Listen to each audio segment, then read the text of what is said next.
This is Not for the Average with Trent Leishon.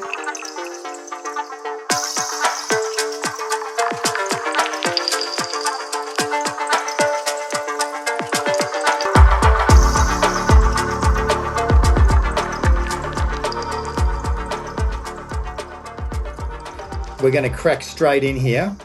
Let's talk mushrooms.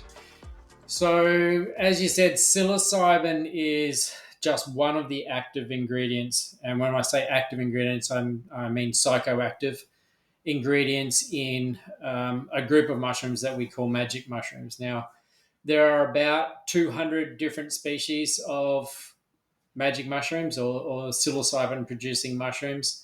In fact, there was a brand new species found in Africa only last week. So there's now 201.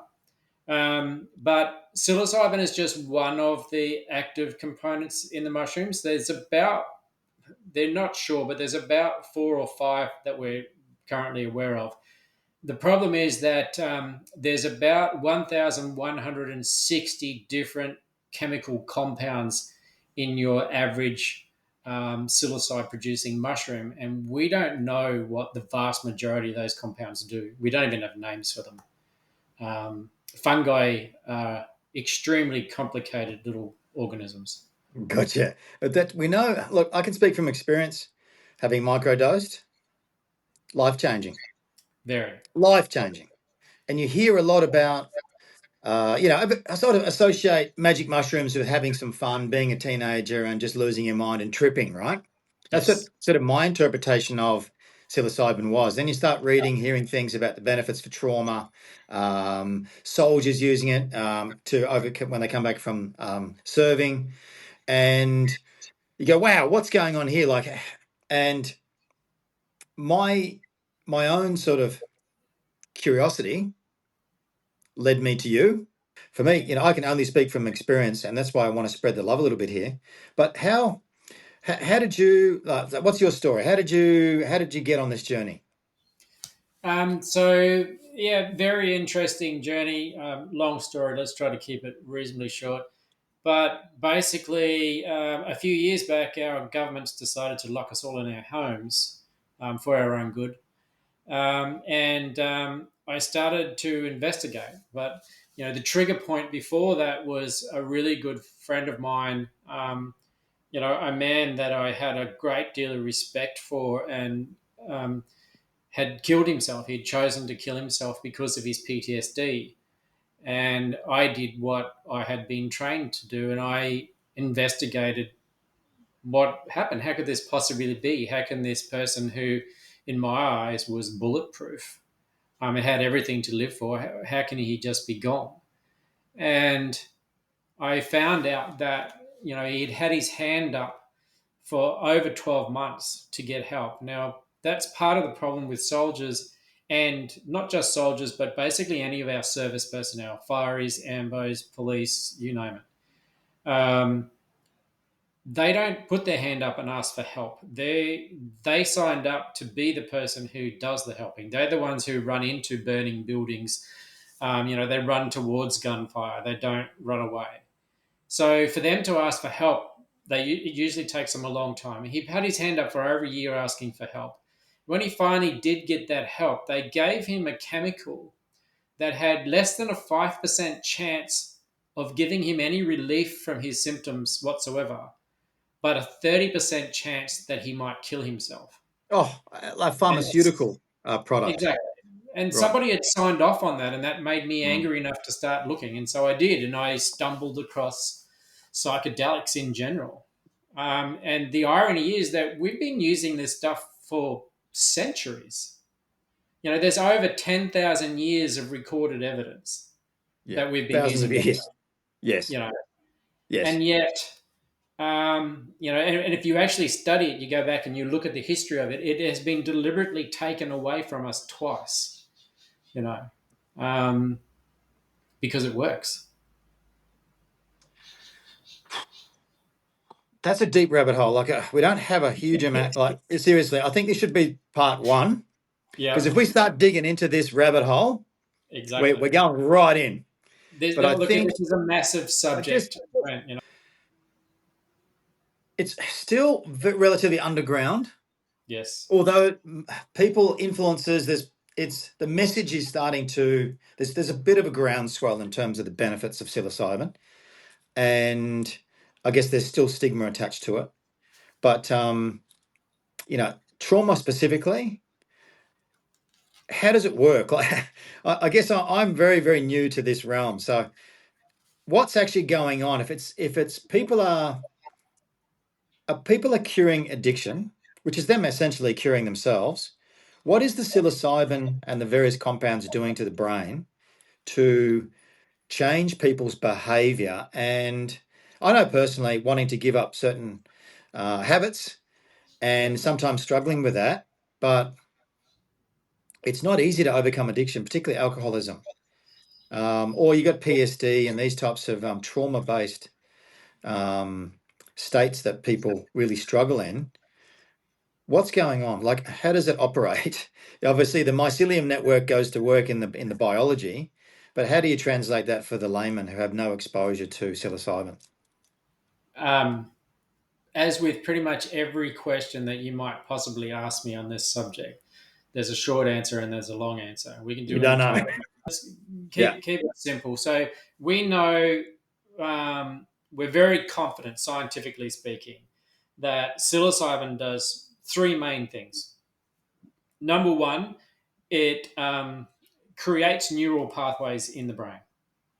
So it creates connectivity in the brain. And this is why a lot of people microdose mushrooms or take mushrooms when they're being creative. A lot of Mm, singer-songwriters, yeah. book, editors, all kinds of people like that.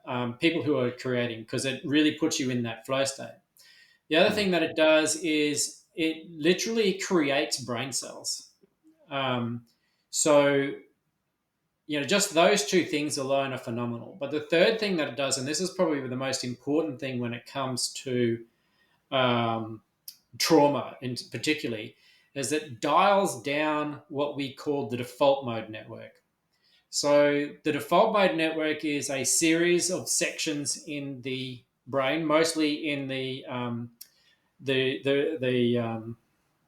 not the frontal lobes, the rear lobes of the brain, mostly in the subconscious area of the brain. And this is where all of our stored behaviors, our concept of ourself, people say this is the home of the ego. mm, This is where all those things are stored.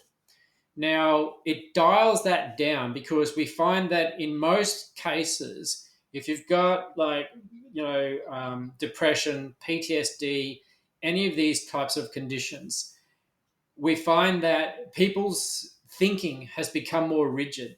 So, what's happening is there are connections being made between the conscious mind, which is the bit that you and I are engaging with right now, and the subconscious mind, where these patterns are. And those connections shouldn't really be there. And what happens is that we get easier and easier to get triggered into this pattern. So part of our brain is been designed and has always been designed to recognize patterns.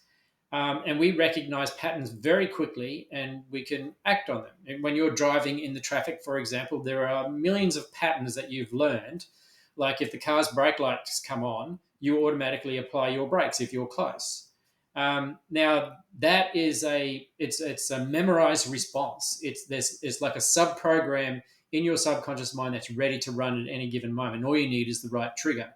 Now, unfortunately, the same thing works for our let's call them traumas.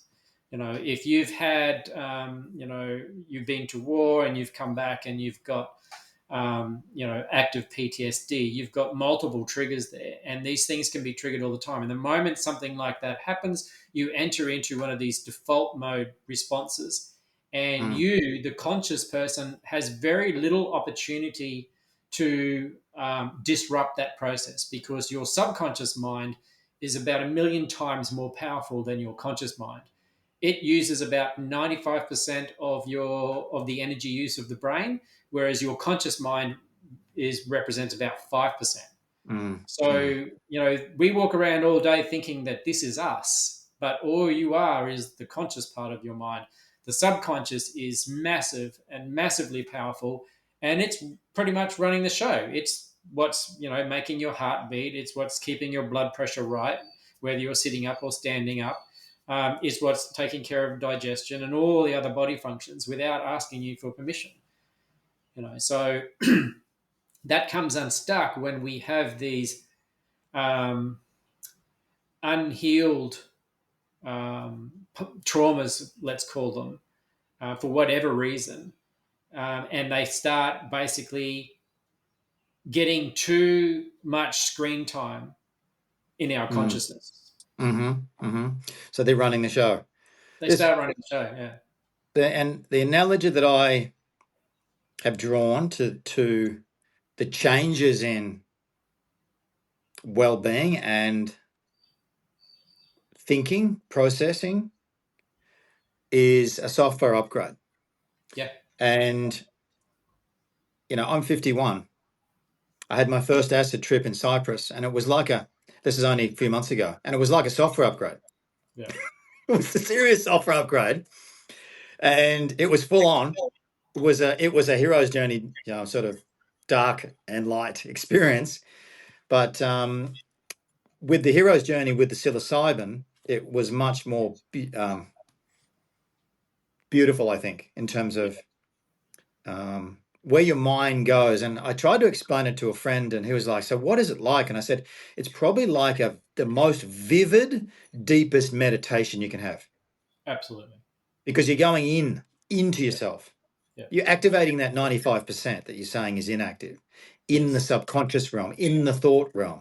And if people can get their head around that, which many people can't because they are asleep, you start to wake up.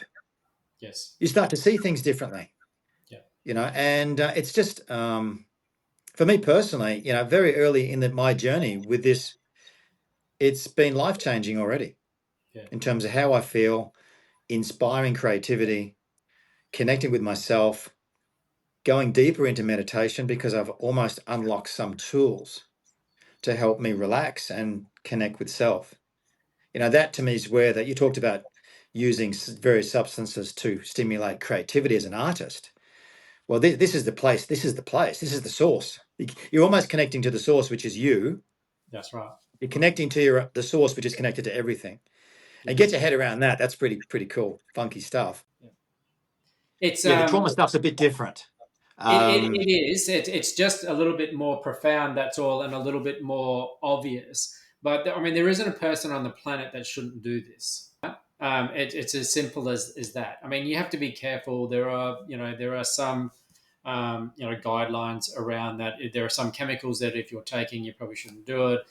People with really activated schizophrenia should be very, very careful with this kind of thing and all the rest of it. But generally speaking, there isn't a person on the planet who shouldn't have this experience. One of the things that happen, you can do an MRI of someone's brain when they take psilocybin, and we find that all of the brain is connected to all of the brain at the same time. And it's all communicating. Now, if you look at someone's brain under normal circumstances, we can ask you a question and a certain part of the brain will light up because you're seeking the answer. You're trying to remember something. Various different memories are stored in various different places. But having full access to all of our brains is something that we are not completely used to. Remember that, as organisms on this earth, we are the only things that exist that has something that it doesn't use. We Mm, have these massive mm. brains, and we use. I think you always see arguments about this. I think it's less than 10%. I think is what everybody agrees with. So why do we have this? How did we evolve this massive brain that we do not use? No other organism on the planet does that. You look in the animal kingdom, because we are animals, we are creatures, we have a consciousness, we have a soul, we have connection, all that sort of thing. But I think it doesn't make a lot of sense. We're at the top of the food chain, yet we have no real weapon. We don't have sharp teeth, we don't have claws. Maybe let your nails grow a little bit, you'll have a little bit of a claw, but we don't really have a superpower other than our brains. And yet our brain our mind is, it's not only not, we're not only tapping into its potential, we're not even tapping into a fraction of its potential. You go into a supermarket, which is what most people do to get food and groceries. We don't go and hunt and kill our food anymore. The vast majority of people. You have a chemist on one side, you have an alcohol shop on the other, and you've got a supermarket. Mm. You know, you know what I mean? Like, let's dull the senses. Have a drink. I'm depressed. Get some medication. There you go. Go and get some sugar.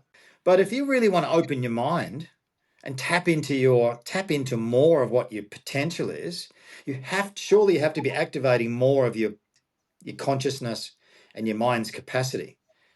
You know, surely this. And can you talk to, is it stoned ape theory or stoned monkey theory? Yeah, sure. I mean, that's one of the one of the theories that has gotten more and more legs over the years, but it is just a theory, like all theories. But basically, if you just look at the archaeological records, you can see, the development of what we call, modern Homo sapiens, and you can see through the bone structure how the brain has evolved. And it's all well and good, and it's all nicely linear, and it's yep, this is about the speed at which things evolve, because we can watch other organisms evolve as well through the records, until we get to a certain point in time where all of a sudden the human brain more than doubled in size over an extremely short period of time, and at about that period in time, So the monkeys are eating the mushrooms. well, They're we having weren't. an We were expanded a bit state of more evolved. awareness. Yeah, we were a bit more evolved than monkeys at the time, but we were certainly hunter gatherers. And Yep. a lot of psilocybe producing mushrooms grow in the dung of herbivores. Now we can also look at the Yep. mushroom side of the story as well, The, and the we can sacred cow. look. Yeah, well, we can look at the mushroom side of the story, and we know that the mushrooms only started producing psilocybin at around about the same time. Because from a mushroom's perspective, why would you produce psilocybin? It doesn't protect you from anything. In fact, it makes you vulnerable. So from a evolutionary standpoint, why would you produce something that makes you vulnerable? That has no effect on anything else. Like, we can understand various different poisons and stuff like that because they stop you being predated on. But psilocybin doesn't do that. In fact, there are animals all over the planet, even today, that specifically seek out psilocybin producing mushrooms, and eat them for the psychedelic effect, including things Wow. like jaguars and most of the monkey species. Jaguars, yes. They're an exotic, interesting creature, the jaguar. They're on the mushies as well, they're jaguars. They are. And Holy moly. well, this is an That is interesting. interesting. Yeah, well, That's that's an interesting. interesting concept. If you're walking through the forest and you're going to come face to face with a jaguar, do you want that jaguar to be eating mushrooms, or do you want the non-mushroom eating jaguar? And what's the difference?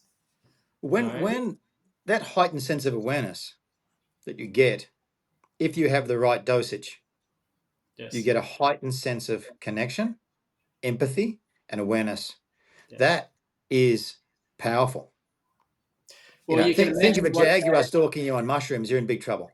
It yeah. may not Well, want to eat you. he might not. He might want a It might want to conversation. cuddle you. He might, or he might be like, "Oh, there's one of those uppity monkeys. I'll put him in his place," It's because fascinating stuff. he's destroying the planet. But I mean, Well, the that's other side of that is to think about, you know, um,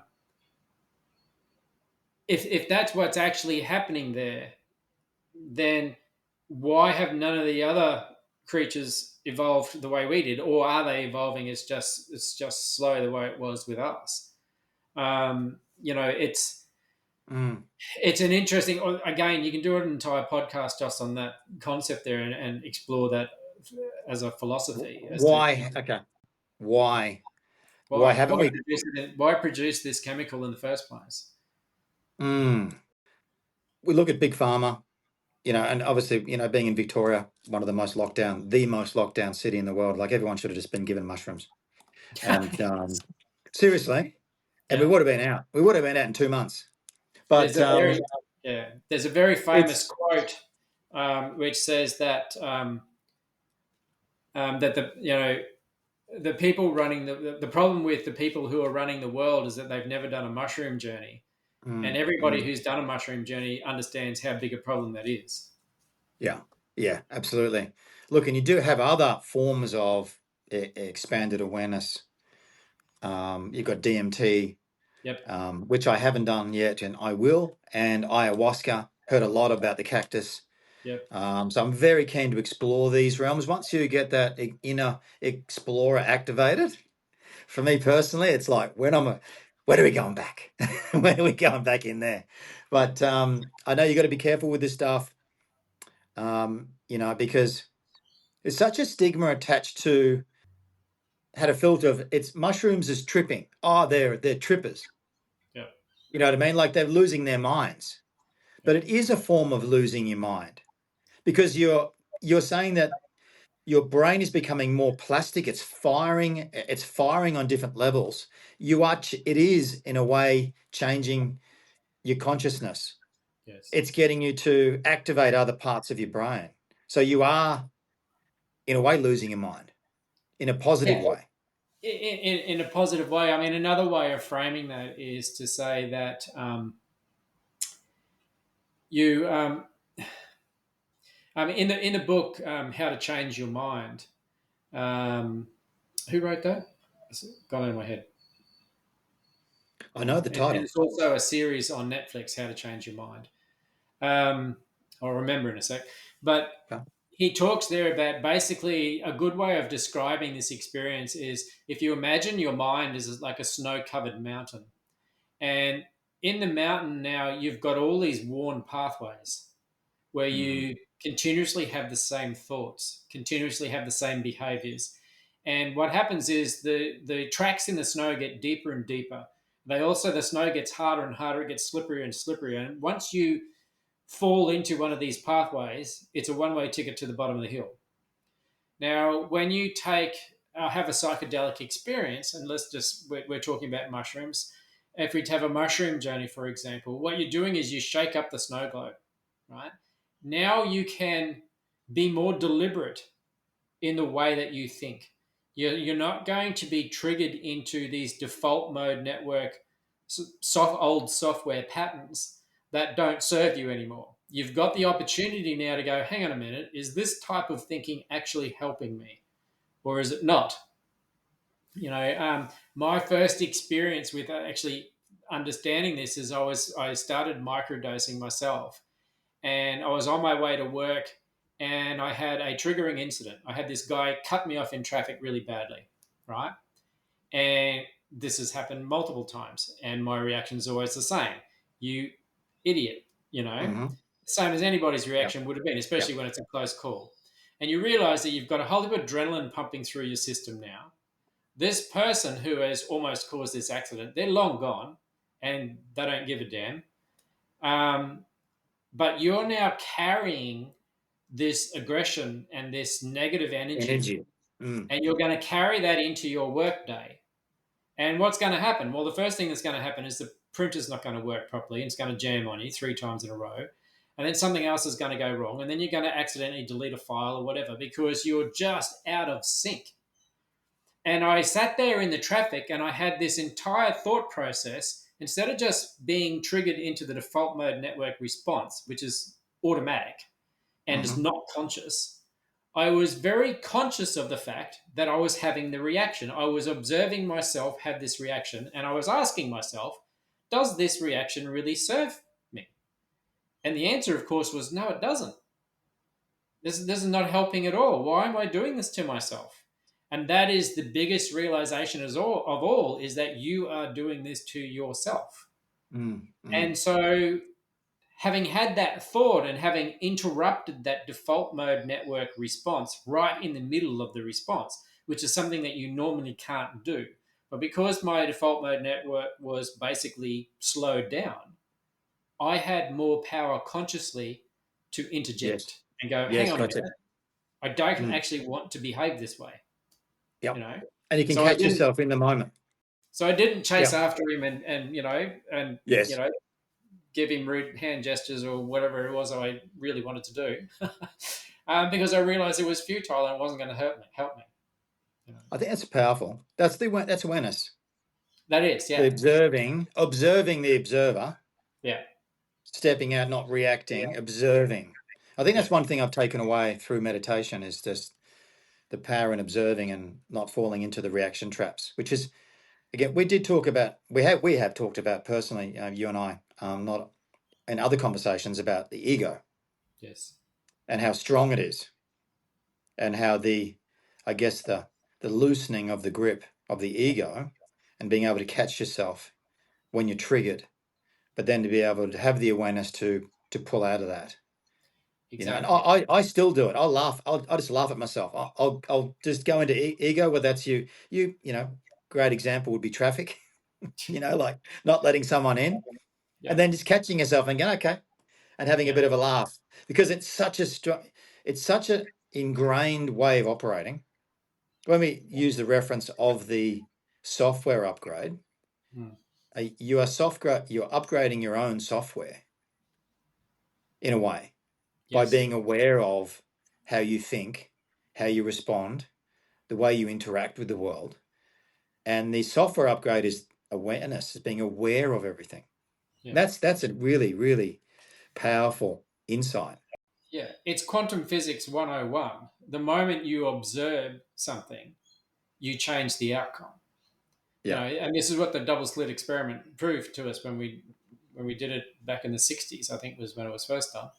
The moment you consciously observe something, it changes. So the moment you catch yourself behaving in a certain way, you are already making changes. And this is where the egoic self comes in, because the egoic self, believes that what you are is a combination of all of your experiences and all of your traumas all piled together, and that's what makes you who you are. Well, that's all it That's, knows. That's all it knows, Brian. that's all That's it all it knows. knows. But Yes. that's not the truth. The truth No. is that you can be whatever you choose to be in any given moment. And unfortunately, the default mode, the ego, robs us of that.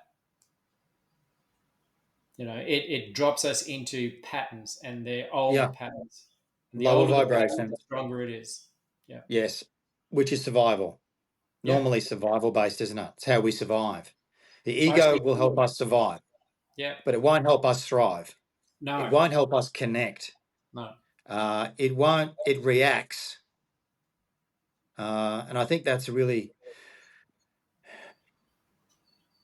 it's hard to explain to somebody it's very hard to explain this stuff. You have to experience it. But You do. You do. yeah, and I think for me personally, just coming back to my own development, I think, which is really, really important, that the deeper sense of connection. Because when you start to connect more, you become less reactive. You go into the flow more. You start to see the beauty in Yes. things, whether they're right, wrong, bad, ugly. You start to see the beauty in everything. And again, that might sound fluffy to some, but it's a reality.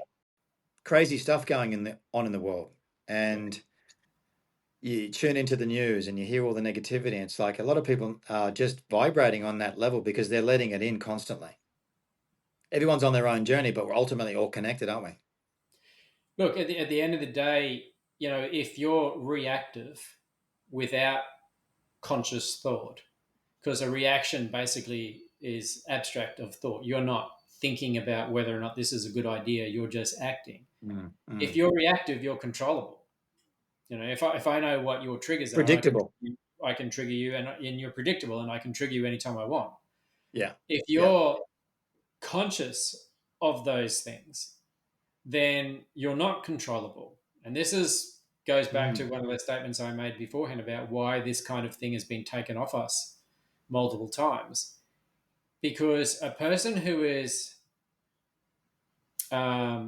sovereign, who is integral to themselves, makes their own judgments. So that doesn't mean you necessarily follow what everybody else in society is doing. You make your own judgments.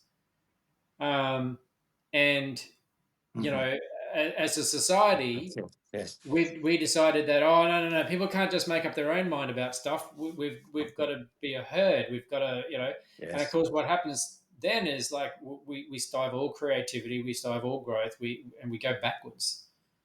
Take these mushrooms off these fucking monkeys. They're getting too smart. Exactly. They're going to run the show eventually. Okay. So like, people won't go to war.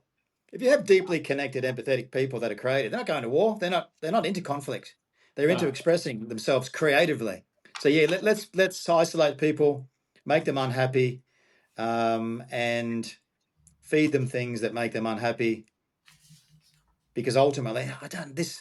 Who is controlling though, Brian? Because you start to get into the conspiracy theory realm, which most conspiracy theories end up being truth. We know that over history, That's but the sad part. we're being like this thing. Oh, we're being controlled. I've met people over the journey. You would have met them as well, Brian, and Yeah. they're just like, they're such deep thinkers. Everyone's out to get them, and they're not drinking the tap water because it's full of Oh, fluoride, and you name it. they're controlling us. It's like you look at those people and go, wow, are they mad? Are they smarter than everyone, or what's going on? So what is the they? When you say it's been taken from us, Yes. and again, another rabbit hole probably for a whole episode. Who are the they? Well, the first time was in the 1300s, around about 1350, I believe, where it was the Catholic Church. Now, you want to go into this, and apologies if This is you're good. Catholic because I'm about to rattle your cage. But if you go into it, the Catholic Church was actually founded on psychedelic mind states, right? A whole heap of their relics are mushroom based.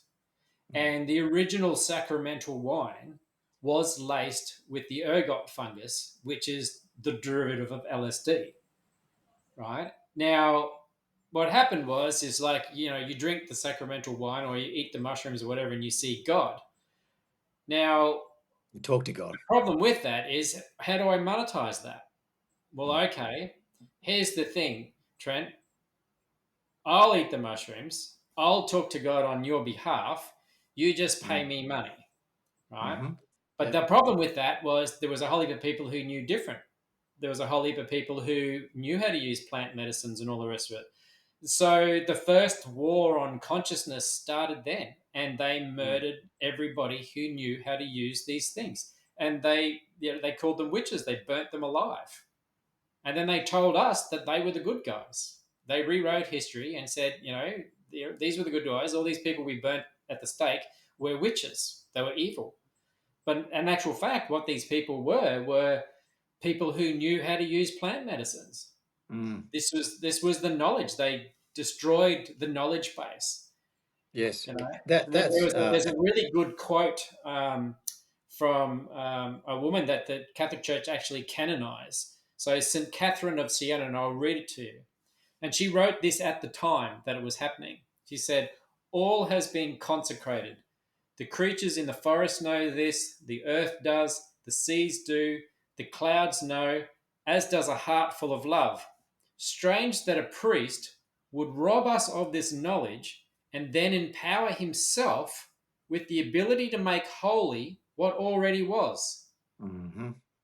Now she saw it happening. I don't know if she knew at the time how far they were going to go, but this is it. This is the beginning of these overly organized structures where we say, "Don't you think? We will think for you and tell you what to think." And Yeah. this is Yeah. why it came unstuck in the '60s. And I'm desperately looking for the quote here. Timothy Leary, um, in the early '60s, in a congressional hearing around psychedelics, because just in those early '60s, they had started to do a whole heap of research on this. It had come to the surface again, and it was found to be profoundly good for alcoholism and all this kind of stuff. Mm. And there was Mm-hmm. research going on everywhere.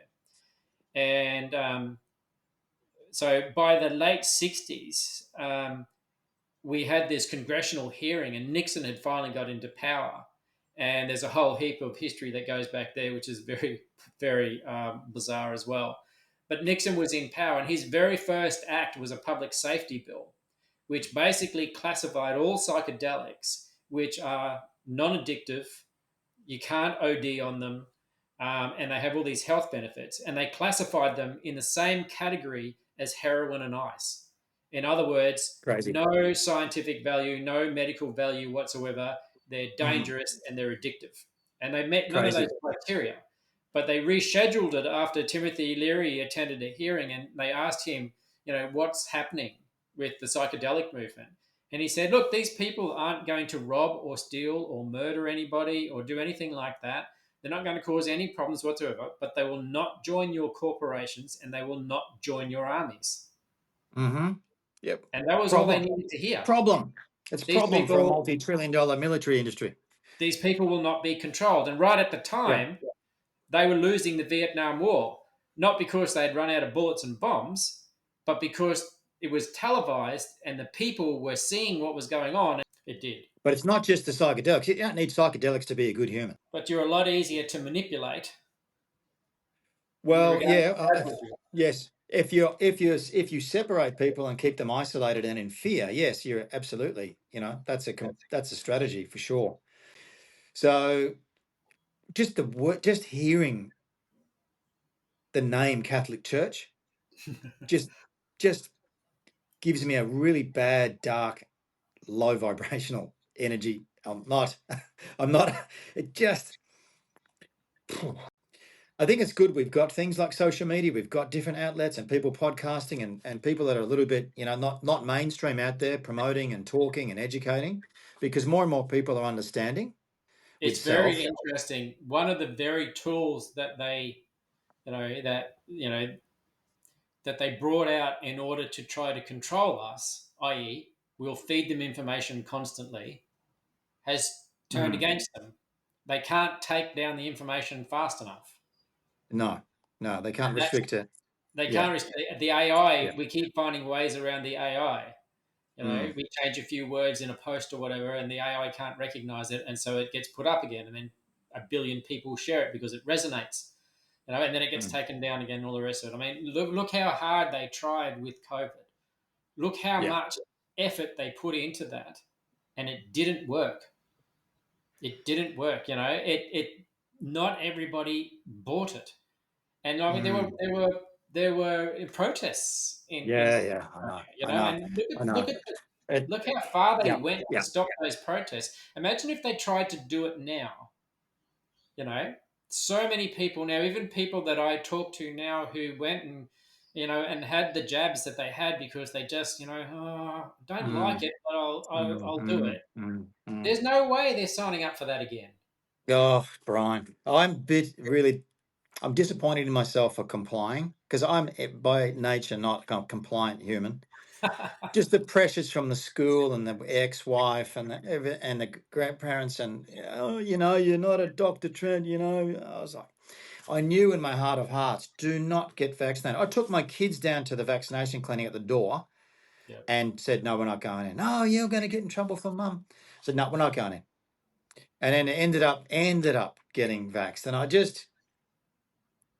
that's an experience where the powers that be, yeah, just cannot be trusted. no, Catholic Church cannot be trusted. Governments cannot be trusted. right. There's a shift happening. We know this. There's a shift happening because of the access to information. There's a Yes, shift. All ancient cultures are linked to a form of conscious expanding natural medicine that yep, expands awareness. It absolutely. expands consciousness and connection. Some of the stories of these, plants that create an altered conscious state. Ayahuasca, in that Amazonian region, there are hundreds and hundreds of thousands of different species of plant, but only mixing two particular plants together, one of which can kill you by itself, Mm. do you get the ayahuasca experience. Now, how the Yes. hell did they work that out? It's nature. A few million of them die, and they kept a record It's a, somewhere until somebody got it right and went, "Oh, this is the stuff. This is it." So, because they will tell you when you ask them, when you ask the shamans where did it come from, they will tell you that the plants told them. Well, Because I don't know much about ayahuasca. I'm very curious, though. I'm going to be exploring that at very soon, actually. So well, the active ingredient in ayahuasca is dimethyltryptamine or DMT, DMT, yeah, yeah. right? Which is an active ingredient in a lot of different, So Mm. you've got the toad medicine as well from Yes, Mexico, yeah. with the venom of the bufo. Oof. That's a Is that, very hang on a common. sec. The toad is the slime off a crystal in the slime off the toad. Yeah. So if we've And all got I don't know if I don't think cane toads get as far as Melbourne, do they? well, I'm a Queenslander, mate, so I know it. I've seen You've many a seen dog have many a cane toad. Well, the cane toads dogs we have frothing. in Australia are a very close cousin to the bufo that has, the cane toads in The Australia, booth. Bufo marinus. Yes, The cane toads or the toads in Mexico are bufo something else. I can't remember their name. gotcha. But basically, if you annoy the toad, you poke it enough, it comes up Mm.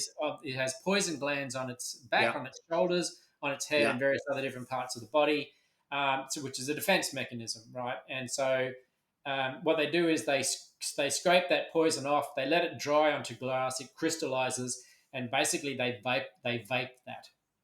Mm. But it is not just straight DMT. Inhale. It's 5 Gotcha. MOA DMT, which is the most powerful form of DMT you can get, Wow. and it's instantly active in the body. You breathe this stuff in, and it is instantaneous. If you're really interested in it, Google Mike Tyson versus the toad. He attributes his life changing his life to the toad. Yeah, he does. Yeah, like the All biggest, about the scariest toad, man. man. The toad. You Yeah, know, changed my life. That's a very. That's another rabbit hole. DMT. another whole different experience. And all of these, Another I mean, one. you can say in a lot of ways, any form of altered conscious state, it can be healing in its own right. So, for Gotcha. example, we could go through a session right now. We could do a DMT breathwork session where we could create DMT in our own bodies, and Mm, you can mm. have a very enlightening experience just Yeah. Just purely through changing your breathing. gotcha. Right? It releases your own chemicals in the brain that give you the same DMT sensation. is called the spirit molecule. It is very active in the body when you are born and just as you die. They call it the spirit molecule.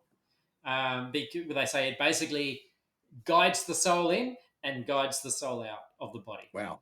Wow. So, Wow. try to get your head around that. Is that related to pineal gland or not? Does it connect to Not the really. pineal? The Not really. pineal gland is different. We thought for a while that DMT might be produced in the pineal gland, but there's not a lot of hard Mm, evidence of that as far as I can find. But look, you produce DMT when you orgasm. You gotcha. produce small amounts of Yeah. DMT. Yeah. Yeah. So which is why it's such an enjoyable behavior. But you can literally have an orgasm that changes your life. Mm. You hear women talking about this kind of thing, not so much men, but you hear women talking about this kind of thing, and different types of orgasm that the So, women can have. orgasms are Um, healthy for you, exactly, literally can give them an earth shaking moment where it changes their life. and they see God. They That's see right. God. You both see God. Well, that's Hallelujah. yeah. So Really? and look, we could do an entire podcast on all of the things that humans have invented during altered conscious states. So Edison, for example, was known to use laughing gas to enter into an altered conscious state in order to come up with his creations. A whole heap of people that you would be well known to you had invented these things during altered conscious states, done through various different means. Nikola Tesla was known for doing, putting himself into an altered conscious state in order to solve problems and come up with creations. Um, Well, this is there's another one. meditation in a way that, Ryan, I Yeah, know that basically, meditation is I find meditation challenging at times, it is. only to quieten the mind, to Yes. tap into that the source, the same source that people refer to as God, Yeah. Buddha, whatever you want to call the source. It's definitely, it's It's an intangible. It's a consciousness. It's energy. It's whatever. There's so many different ways of interpreting what the source is. But when you can quiet the mind to tap into it, it's ultimately you. You are source. We're from the source. We are the source. But we lose our connection to source. We And then do. you have religions popping up trying to control you and trying to almost productize their own brand, using the source as almost a product, but still Yeah. wanting to control it. But if Yeah. you can actually quiet the mind enough, you talk about the Teslas and the Edisons tapping into something, they're tapping into the source. Yeah. And the source is channeling through them somehow.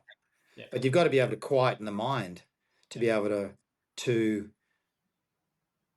I guess, feel things in a way that give you inspiration. Or maybe the inspiration just comes through you. You don't really have a say in it. It just comes through. It speaks to you. It speaks through you. It But does. But you've got to I get can out of the certainly relate to road. that.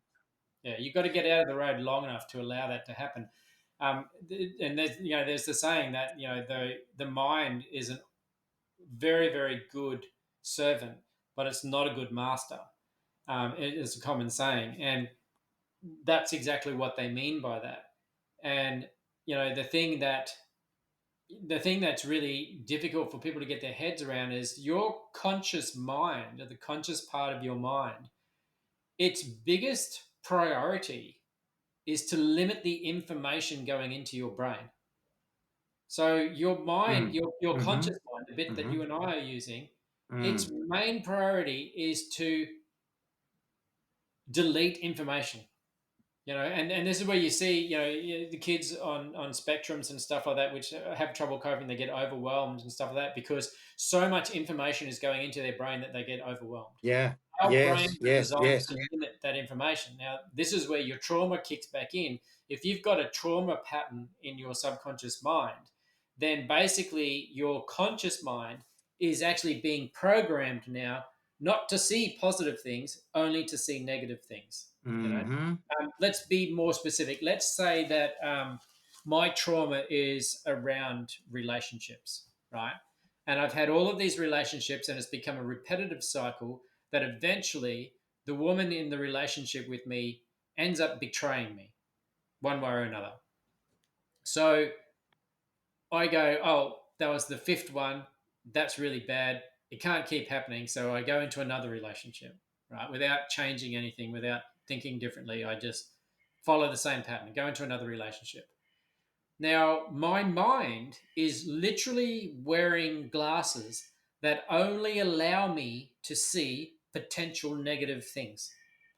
And it's so powerful Filter. that even if this particular woman that I'm now in this relationship with isn't actually, that way inclined, I can only see that potential. And if I'm Mm. so Mm. traumatized by previous relationships and previous, things that have happened, I get to the point where I literally make it happen.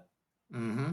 Mm-hmm. And I'm not talking about some sort of magic alchemy or whatever, but I can literally create the scenario where I finally go, aha, I knew it.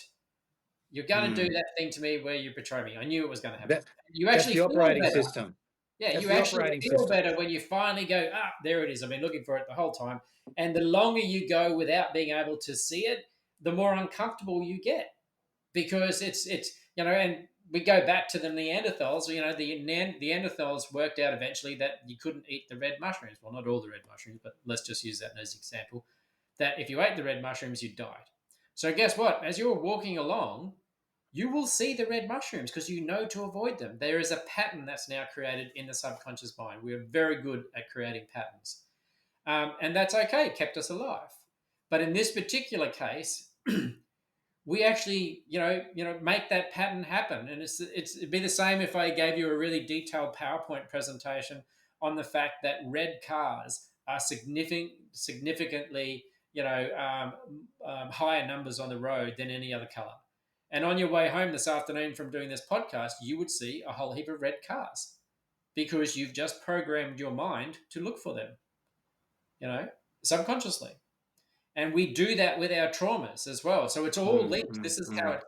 it's linked, and this is why it works so well, because it just deprograms that stuff and go, okay, you're allowed to use more logic now, you know, for what logic was actually, its purpose is to, be able to make informed decisions. But we think we're using logic when in actual fact we're not, because we're not getting all the information Mm, mm. because we're not allowed to see it. Well, to speak from experience, having a psychedelic experience and then just going out into nature, Mm.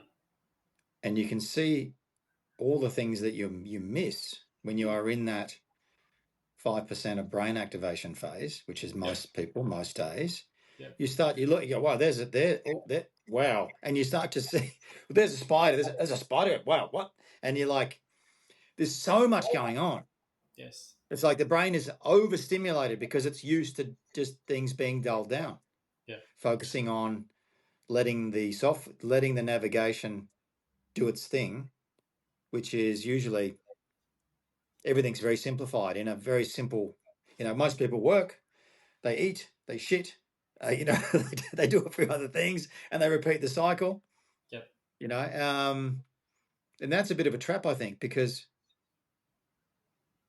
you do have to take time out to think Yeah. and not think and to Well, connect.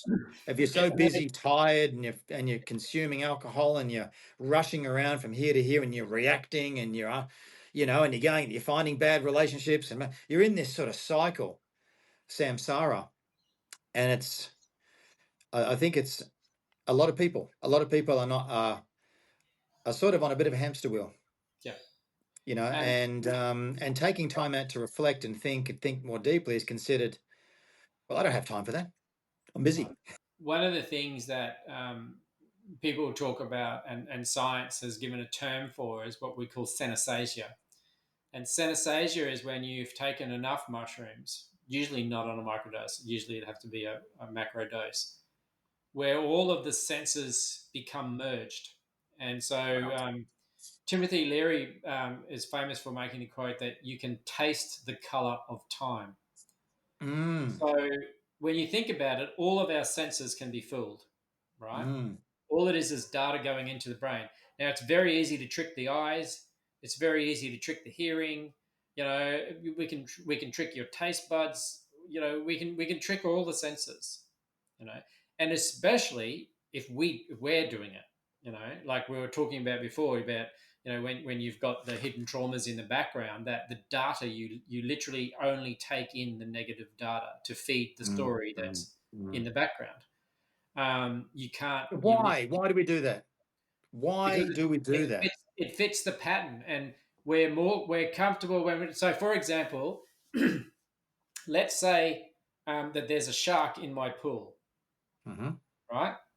Now, you would probably be okay. I'm not going to give you $1,000 to get in the pool with my shark, right? And you'd be like, "That's okay. I'll just wait till he gets down the other end, and then I'll get in the pool. I can see the shark. There he is. Oh, he's turning around. He's coming back. I'm going to get out of the pool now." And now, here's a different scenario. It's pitch black. Will you get in the pool now? Hmm. Hmm. Well, no, you won't, because you can't see the pattern, right? Mm, And so this hmm. is the thing. If we can't see the pattern, we become very uncomfortable.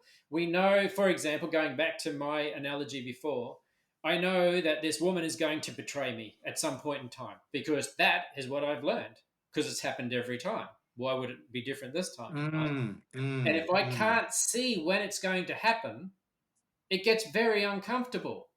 It's like being in a dark room and there's somebody there with a baseball bat and they're going to whack you at some point in time. You just don't know when. In the end, you're just like, for God's sake, just hit me, you know? And that's basically what happens in our brains. And this is why we re experience negative relationships over and over and over again, the same experience. mm. Because in actual fact, we're more comfortable having that experience than we are in not having the experience, even though we Which don't doesn't make like the sense. experience.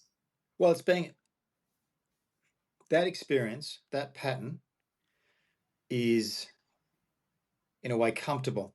Yes. Being lonely, being being quiet. Actually, you've said this as well. Being with yourself Yes. for most people. Yep. is excruciating. Yeah. It's excruciating. Sitting there by yourself, saying nothing, doing nothing, Yeah. day in, day out, is excruciating. I've been doing that, being separated from my ex-wife, who I still love as a human. Yep. And I found it, my early days of that, excruciating. Yeah. Quiet house, by myself.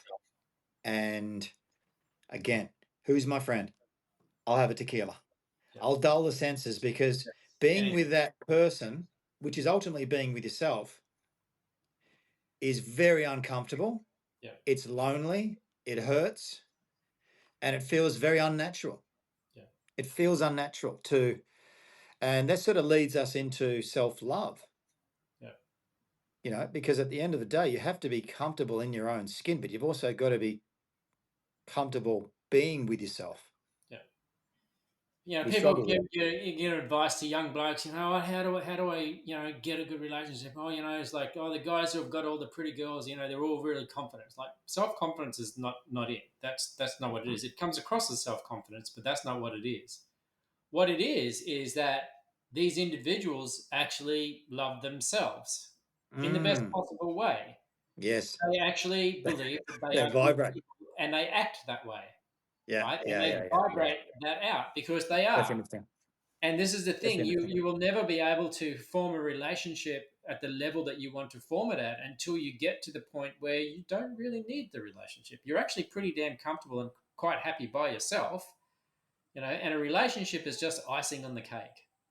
And when you get to that point, that's when you're going to vibrate into your life the best form of I relationship love it. ever. When you start talking vibration, I get aroused. It's easy raising the vibration. And something that we've talked a lot about is just, I'm just going to raise my vibration as high as I can and see what happens with Yes. no outcome. I'm not attached to the outcome, No. but I'm going to just vibrate.